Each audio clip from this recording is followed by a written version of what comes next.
자, 여기 포장은 2007년도 2월 달에 구기림을 산업용 장내로 최초로 그 대부 허가를 받았습니다. 그래서 현재 이제 12년 차 들어가면서 그 전체 포장에 다 심었습니다. 일부 수확을 해서 한 번 수확을 했기 때문에 포기한 면적도 있고, 그렇게 전체 10헥타에 빈자리 산양삼이 될 수 있는 자리는 거의 다 심겨져 있어요.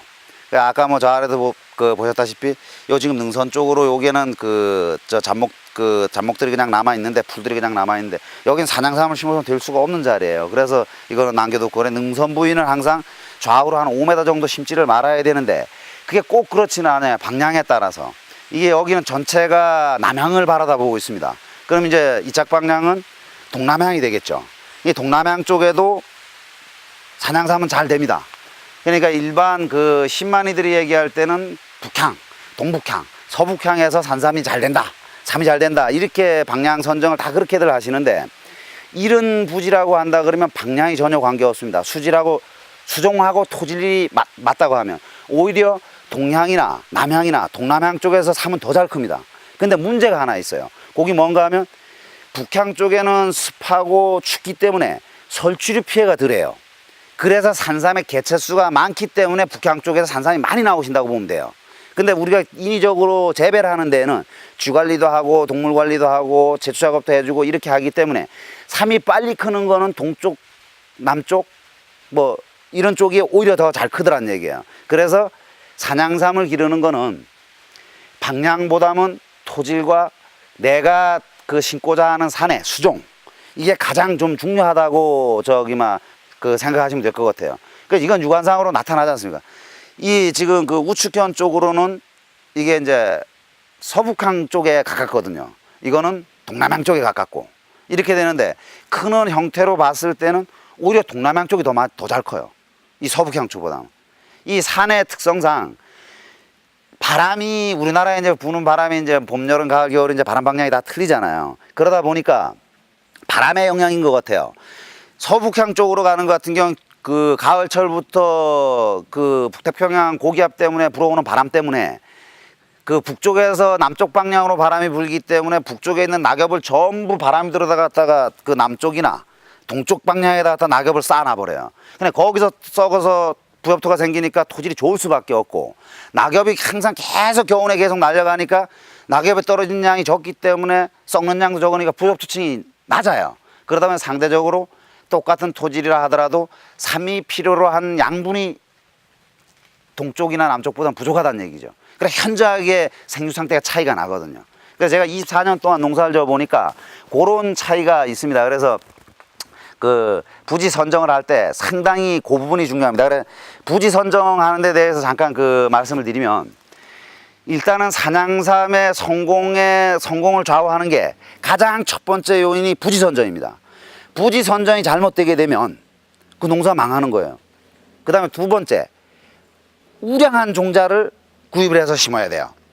종자가 잘못되게 되면 아무리 적지를 선정했다 손친다 하더라도 소득이 나올 수가 없어요. 그리고 세 번째가, 심어놓고 나서 그냥 방치해두면 소득이 안 나오죠. 사후 관리. 이 세 가지가 필히 염두를 두고 시작을 하셔야 돼요. 그래서 이제 제가 귀농귀촌하는 산양삼을 모르는 사람들이 문의를 할 때 가장 첫 번째로 말씀드리는 게 이 부분이에요.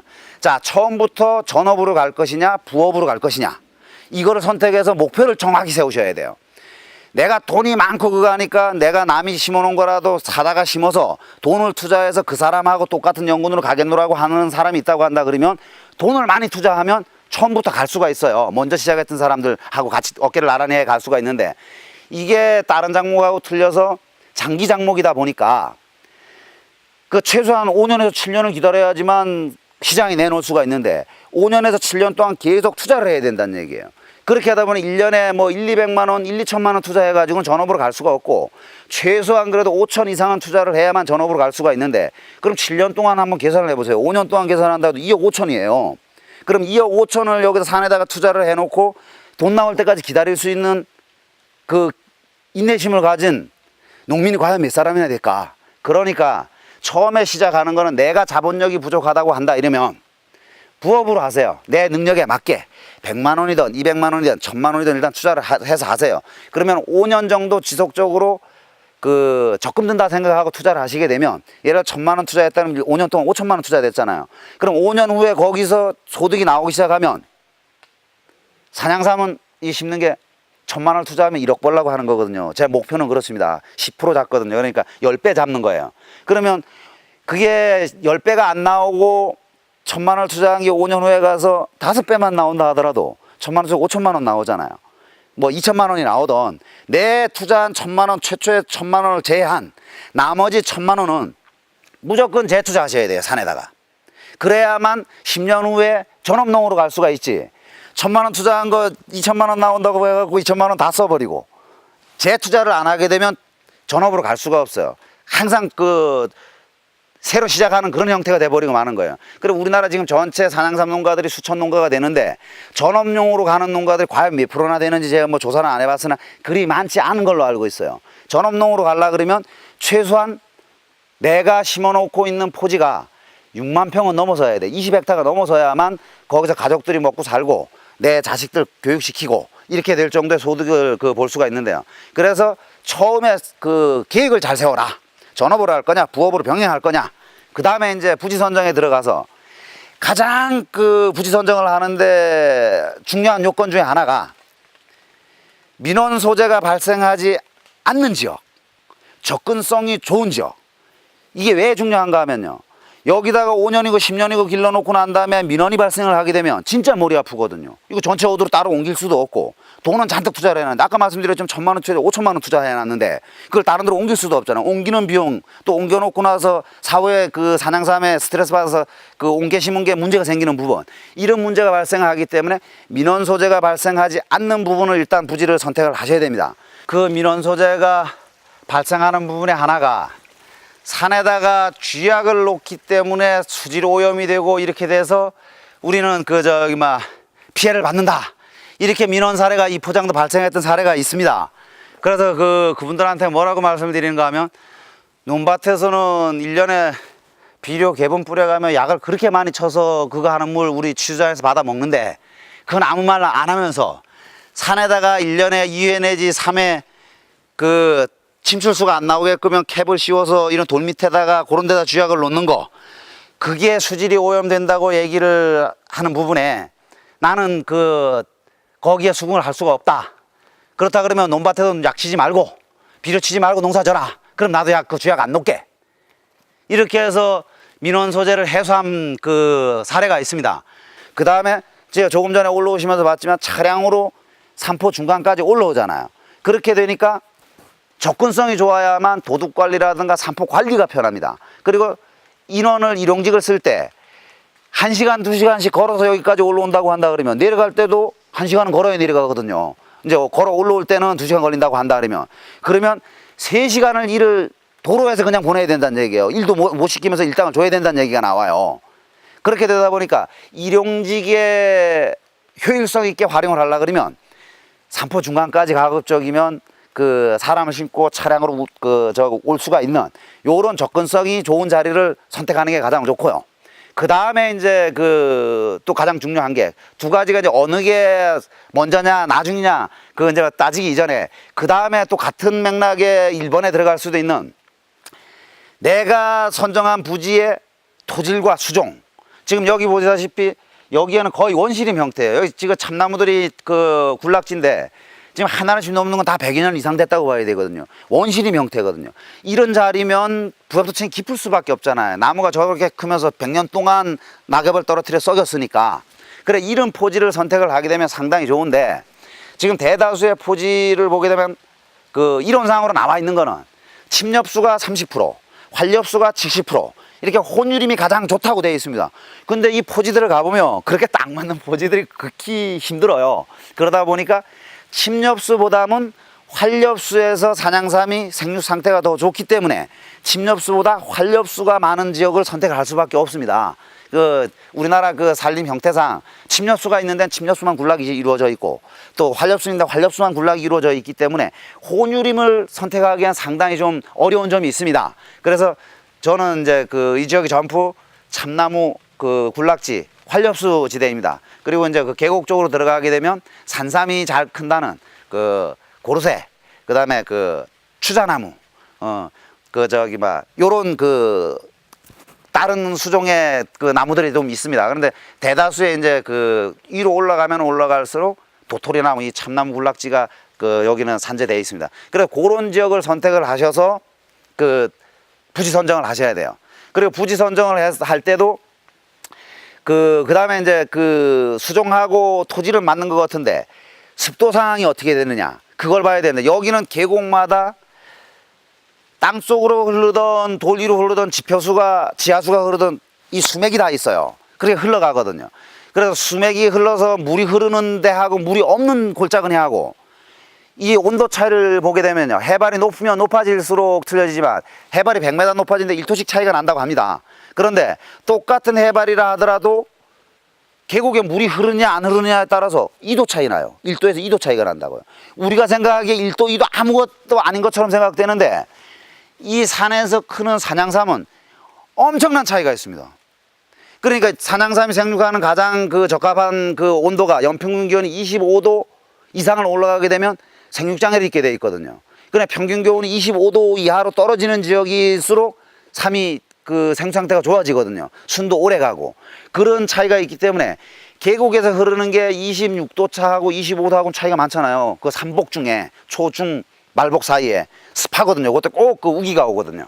그때의 그 순의 생육 상태가 상당히 차이가 많이 납니다. 그래서 부지 선정을 할 때 다 조건이 된다고 맞는다고 한다 그러면 계곡 부위에 물이 흐르는 부분에 선택을 하는 게 더더욱 좋습니다. 그래서 그런 자리가 선정이 되고 나면 이제 예정지 작업을 또 해야지만 삼을 심을 수가 있습니다.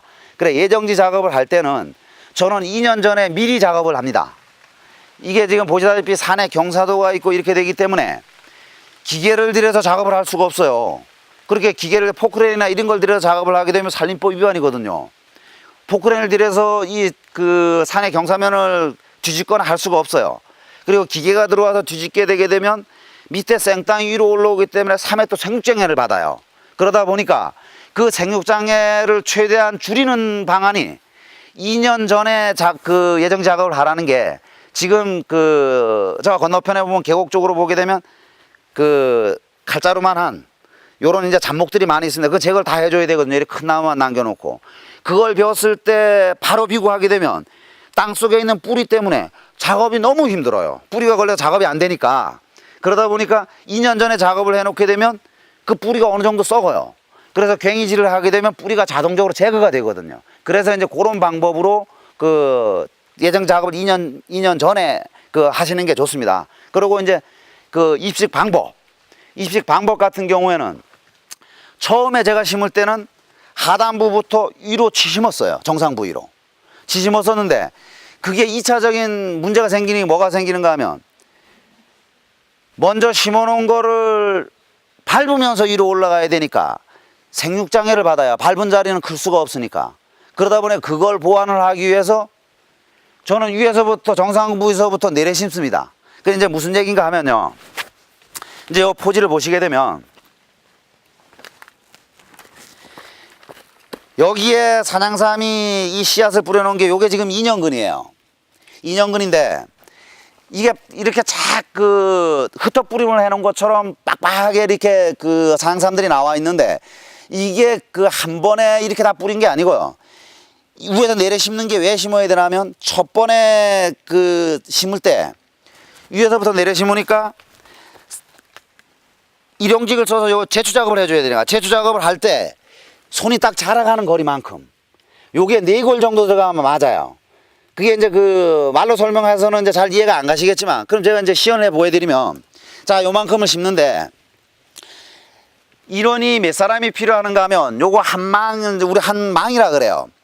망 작업을 하는 게 9명이, 최소 인원이 9명이 필요해요. 여자가 4명, 남자가 5명. 더 효율적으로 하려고 그러면 남자가 6명이 있어야 됩니다. 왜 그런가 하면, 첫 번에 남자가 한 사람이 땅을 파고 나갑니다. 이렇게 개인을 가지고 딱 파고 나가면 한 아주머니가 씨를 위로 뿌려요. 뿌리고 나면 그분은 한 조가 돼서 계속 저 끝까지 나가는 거예요. 나가면 그 다음 사람이, 남자가 요걸 파서 묻어요. 이렇게 묻으면 그 조를 맞춘 그 아줌마 한 사람이 뒤에 따르면 씨를 또 뿌리는 거예요. 그러면 다시 위에를 파서 한 사람이 또 묻어요. 그럼 여기 또 골이 또 생기게 되면 또 뿌리고 나가고 묻고 이렇게 하게 되면 아줌마들이 4사람이 나가면 여기 4골이 되는 거예요. 근데 씨를 뿌리다 보니까 2년 지나고 나면 이게 그 한 골씩 파고 묻은 것처럼 안 보이고 한 번에 씨를 뿌린 것처럼 이렇게 보이는 거예요. 그렇게 해서 왜 그 5명이 필요한 건 맨 마지막에 판 자리는 묻을 사람이 없어요. 그래서 남자가 한 사람이 이거 묻고만 가는 거예요. 그러니까 아까 이제 한 사람이 더 필요해 6명이 필요하다 그러면 여기에 나무 뿌레기나 풀뿌리 같은 게 올라오고 그 괴인은 묻은 자리가 이렇게 그 평탄 작업이 돼 있는 상태가 아니고 울퉁불퉁해요. 그럼 씨를 뿌려놨기 때문에 거기에 물이 채이기 때문에 이 씨가 제대로 올라와서 생육을 못해요. 그래서 그거를 갈퀴로 끌고서 그 농사 밭에 사는 건 보도라 그러죠. 이제 그 위에를 이제 평탄 작업을 해주는 거죠. 그래서 6명이 필요로 합니다. 그러면 그 맨 마지막 사람이 나무뿌리나 풀뿌리를 긁어서 내리게 되면 위에서 내려 심으니까 여기서 저 밑으로 긁어 내리게 되니까 전부 계곡뿌리를 다 끌고 내려가는 거예요. 그렇게 하다 보니까 여기에 남아있는 돌이 없어요. 처음에 위로 심을 때는 자 처음엔 5골을 했댔어요. 아줌마들이 여기 심고 위에를 심다 보니까 이 골을 다 밟아버려요. 아래 위에 골을 이 밟아버리다 보니까 가을철에 바른 건 관계가 없는데 봄철에 바른 건 얘가 생육장을 입어서 자꾸 도태가 돼서 안 되겠어요. 그래서 위에서 내려 심는 방법을 택하다 보니까 그 안전사고도 방지가 됐어요. 여기에 돌이 하나 이렇게 있어요. 아줌마들이 쭉 제초작업을 하는데 한 10명 정도 하거든요, 제초작업은. 그럼 앞에 나가는 아줌마가 김을 잘 메거나 저만큼 나가 있는데 뒤에 따라오는 아줌마가 임새 김을 메고 있는데 돌이 굴렀어요.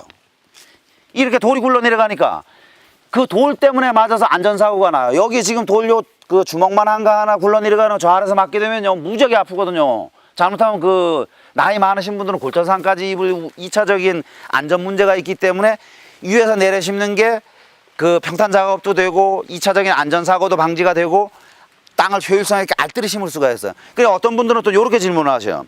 그러면 지금 여기 요만큼 이제 교통로가 남아 있는데 이 교통로를 어떻게 맞추느냐? 그럼 우리 기성조 괭이가 나오는 게 보통 자루 길이가 한 1m 20대입니다. 그러면 그 괭이 자루를 가지고 처음에 앞에 첫 골을 파는 사람이 괭이를 딱 놓습니다. 이렇게 딱 놔서 괭이 나라고 딱 들어오면 되면 이 발끝에부터 파고 나가는 거예요. 이렇게 파고 나가면 그 다음번에 내려갔을 때도 역시 4골을 신고 나서 괭이를 여기서부터 딱 재가지고 거기서 딱 그 파게 되면 이 교통로가 신켜져 있는 넓이하고 교통로 넓이하고 거의 비슷하게 나와요. 물론 나무가 가리킨다든가 돌이 끼어 있다든가 이렇게 되게 되면 교통로는 좁아질 수도 있고 넓어질 수도 있어요. 그래서 안정적으로 김을 맬 때 사냥감에 밟히지 않게끔 안전하게 그 교통로를 확보할 수 있는 방법이 있습니다. 그래서 저는 그런 방법으로 심습니다.